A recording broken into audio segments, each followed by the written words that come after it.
Hey everybody, what's up? My name is PBM or Polar Bear Michael. I'm going to go over patch 4.3 for Smite, and as you may be able to tell, I have a new mic, so leave a comment, tell me if it's picking up like me clearing my throat or anything nasty like that, so I can try to improve the quality with this thing over time, and just bear with me if anything sounds really bad or gross or whatever. So anyways, let's get into it.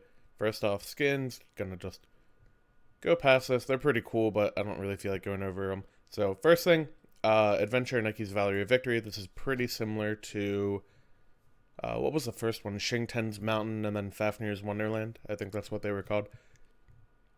This one's basically just capture the flag. It's really cool. They have a lot of unique mechanics with this thing, and definitely go try it out. If you get involved in this, you get team worshippers, a music theme, global emote, Nike skins, stuff like that. It's pretty cool. Got achievements, gonna scroll past that. Miscellaneous, this is the first actual change, as far as I'm concerned, for Conquest and all that stuff.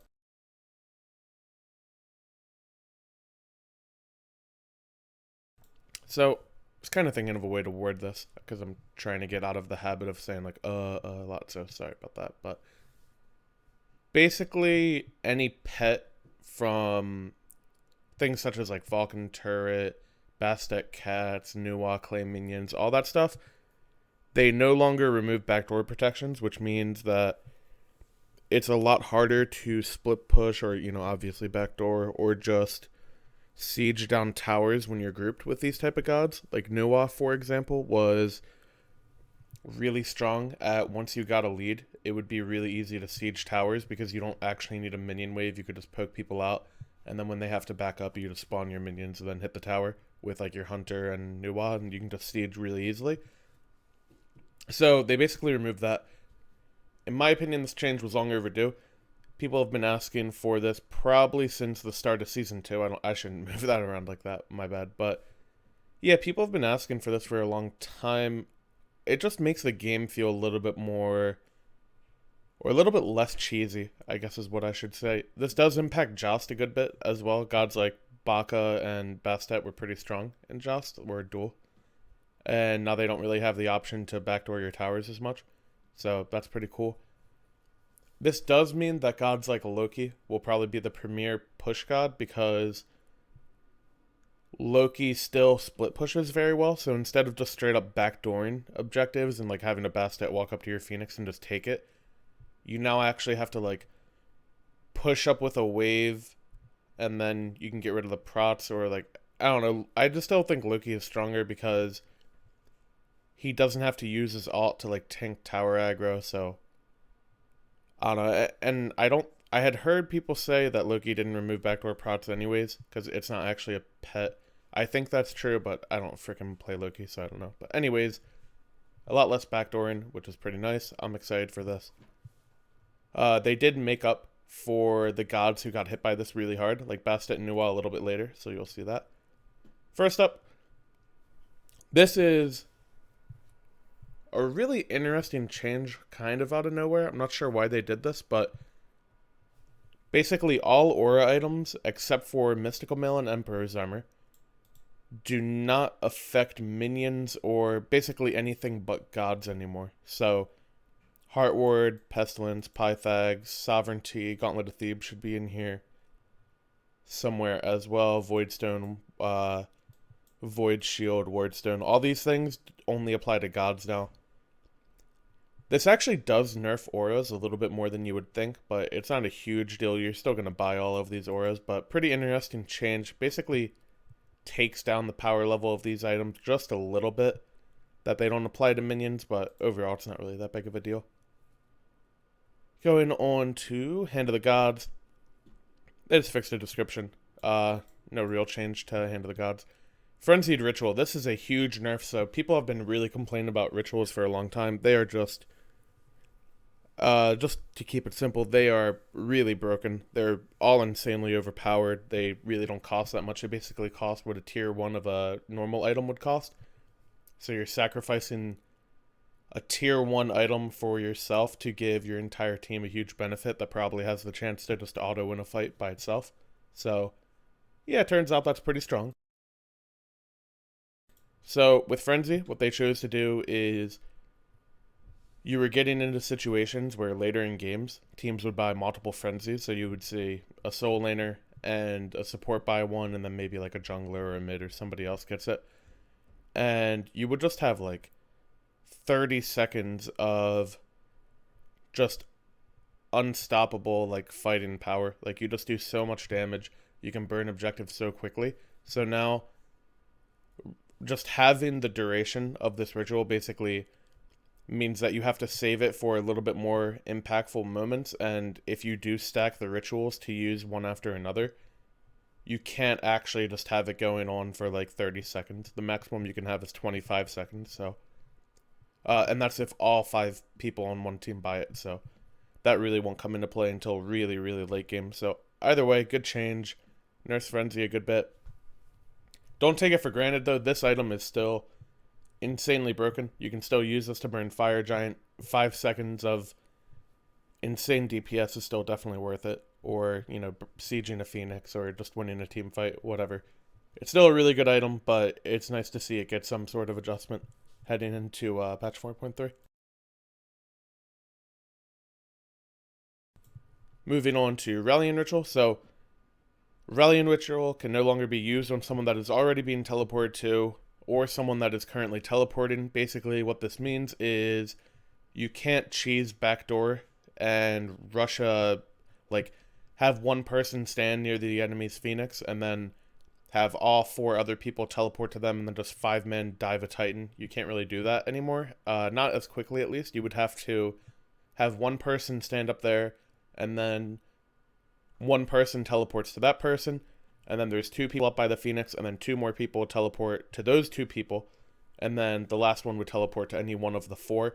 So it would take you like, what is that? It's like 4 seconds per cast. So it would take you like a little bit more than 12 seconds to get everybody to the enemy base if you choose to just chain rallying rituals together. So basically triples the total time it would take from normal.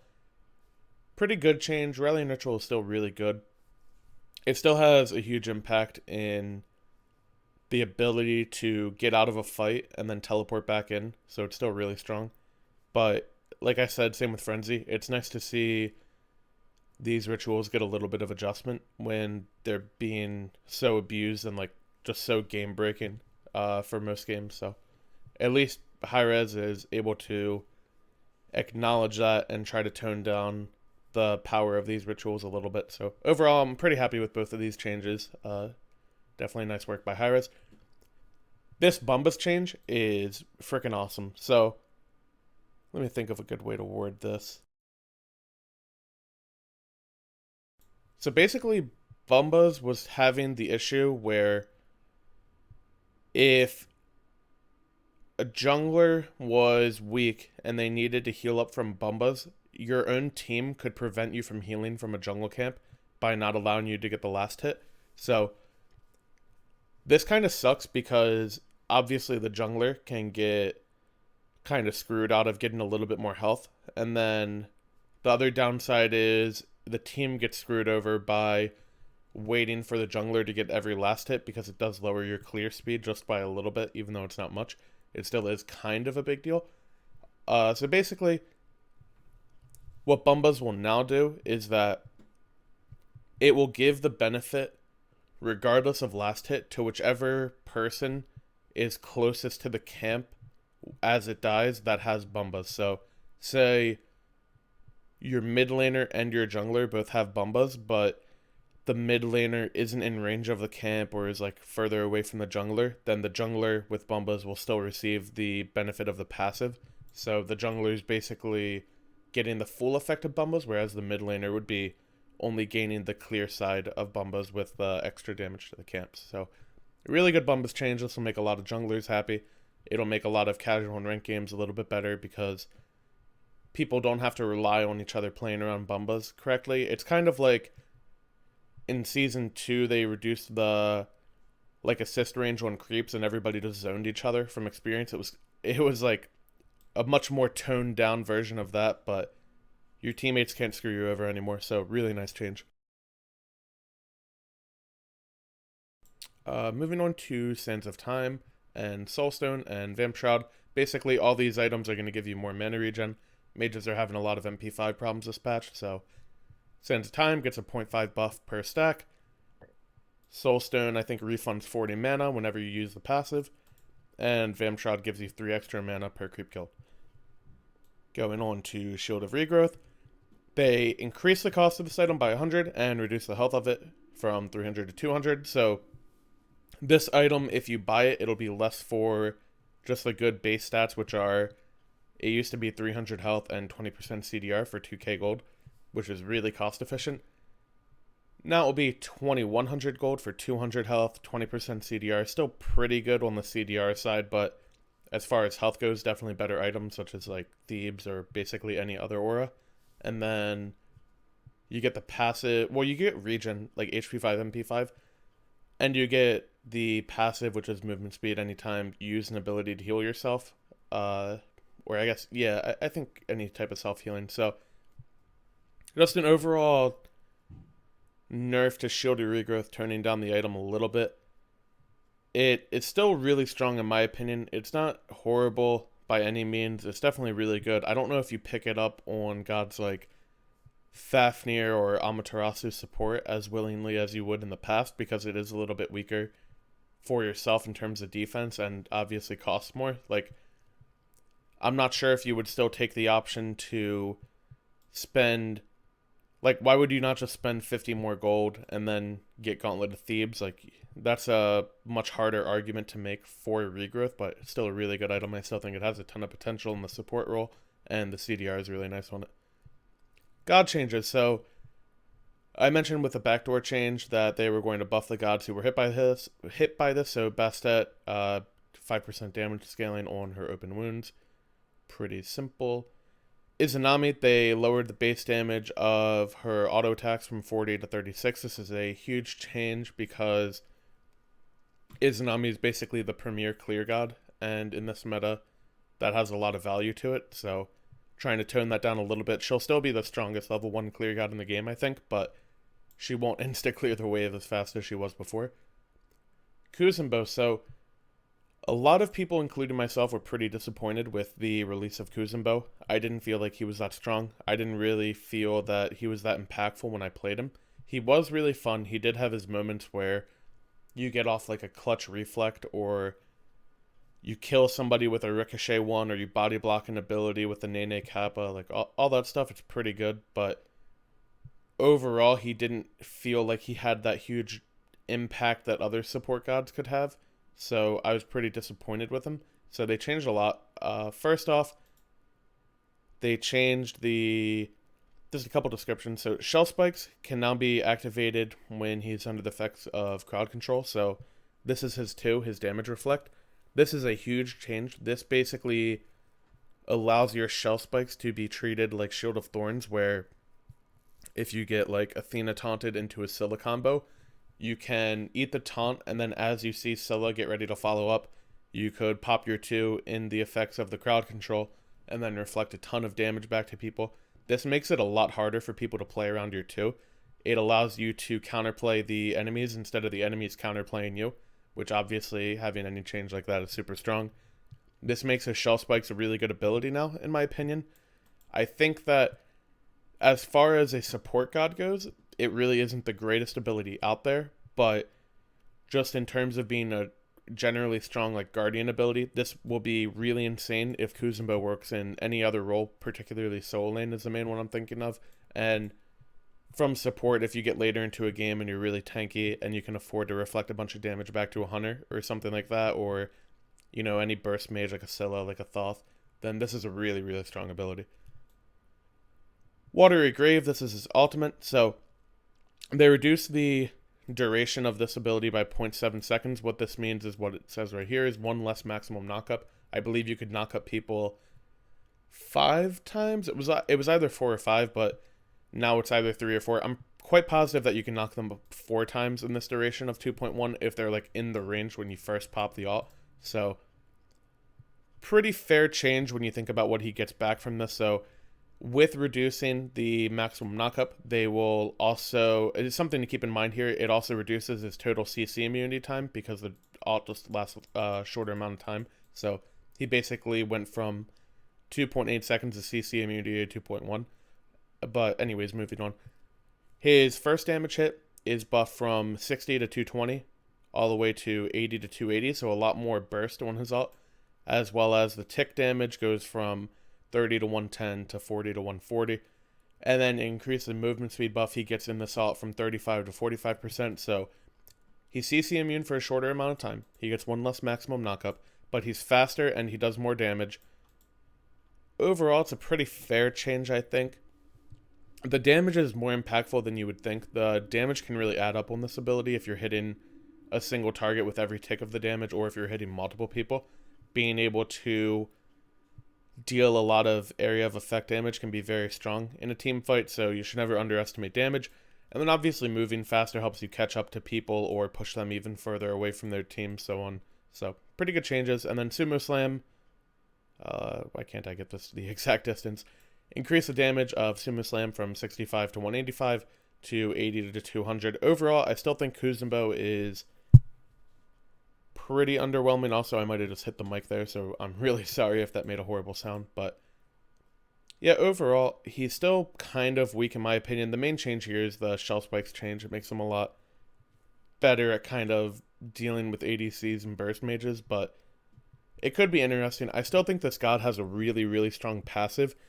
His Nene Kappa is stronger than you would think because it does have the ability to block enemy projectiles, which could end up eating enemy abilities or auto attacks, which is pretty nice.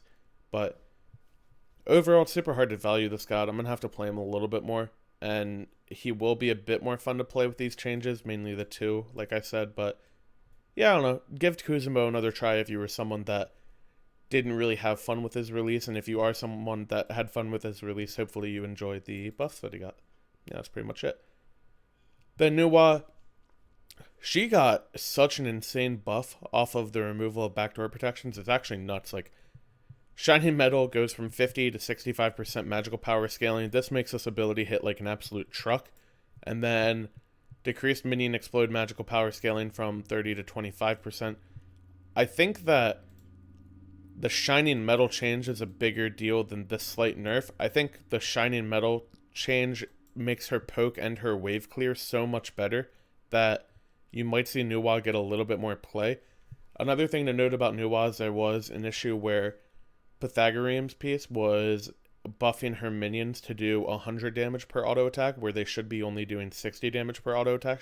So she did get a nerf from the Pythags change and the backdoor protection removal change, but overall, those are kind of more gimmicky interactions with her kit than anything else. So I think Nuwa overall got a bit of a buff, but it's hard to tell. Either way, she does a lot more damage now with her 3, so that's pretty cool.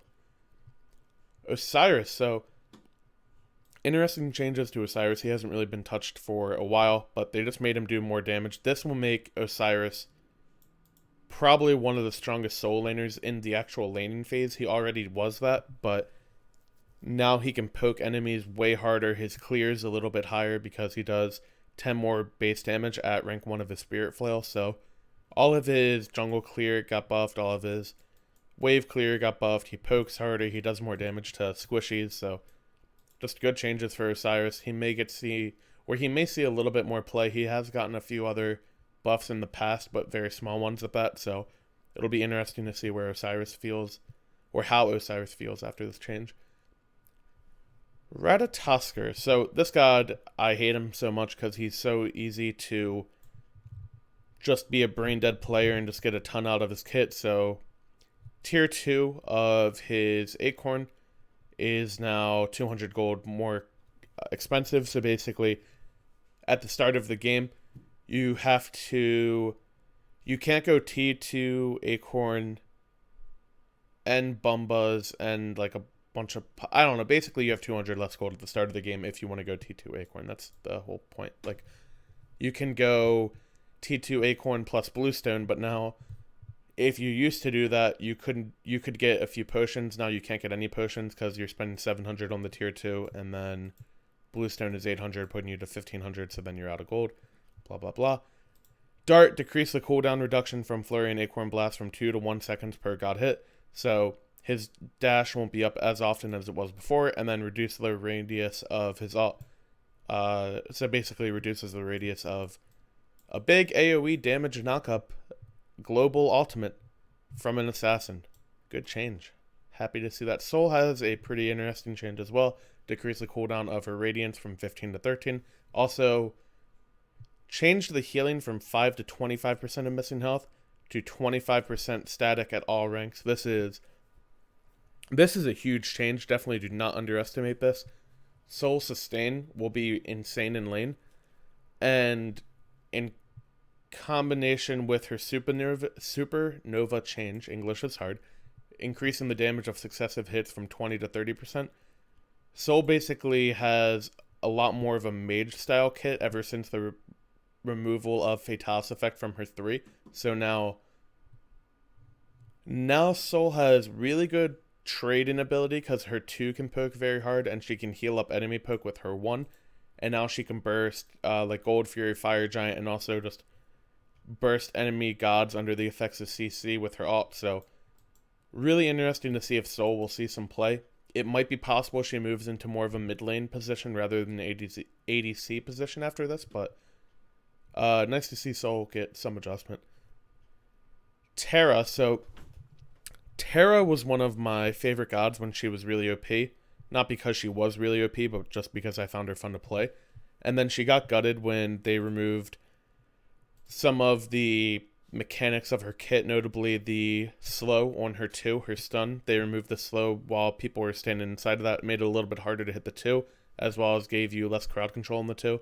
And then they also nerfed her healing as they did every other god at the start of Season 4.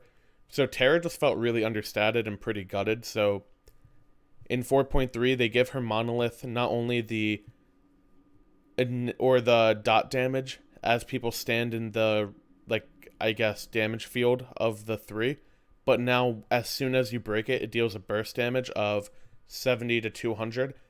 They did reduce the tick damage from 15 to 35 to 10 to 18, so all of these ticks will tick 10 times. So the 3 used to do 350 damage. It'll now do 180 dot damage and then 200 burst damage. So it's a total of 380 up from 350, so 30 more damage. But the big deal is you're pretty much never going to confirm all 10 ticks of your 3 except on creeps when you were clearing. So not only do you clear better, but you also get actual burst damage in fights, which Terra had some of the lowest damage in the game of any Guardian in fights. So really nice to see these changes for Terra. Also fixed an issue where Monolith could be damaged by minions or jungle monsters. That is a big deal as well. So yeah, nice to see that they buffed Terra a little bit. And moving on to Thoth, this is the final change of 4.3. So Thoth is in a really good spot right now. He is pretty valuable for basically any team comp could run a Thoth with it. He does a ton of damage. He has a ton of range. He has CC on his kit with his 2. So they made it so that his evade and punish, that's his 2, is now going to stop on the first enemy god hit, so he can no longer stun multiple enemies. He can only stun one god. Pretty decent change. Thoth is still really good. And yeah, that's pretty much it. My overall thoughts on the patch notes: I thought this was one of the better patches I've seen in a long time. I think Hi-Rez did a great job with this. The whole balance team really hit a lot of points really well. They addressed a lot of issues. Bumba's change was huge. Backdoor protection change was really nice. Nerfing the rituals a little bit was great. Buffs to Terra and Kuzumbo and the nerf to Ratatoskr are the notable ones that I think are a big deal in this patch. And overall, that's it. Like I said, this may not have sounded the best because I had to move my mic a couple times, or I don't know if you guys could pick up me like clearing my throat or drinking water or anything. But anyways, I apologize for that. Please do let me know how the audio sounded. And other than that, I appreciate you guys for watching.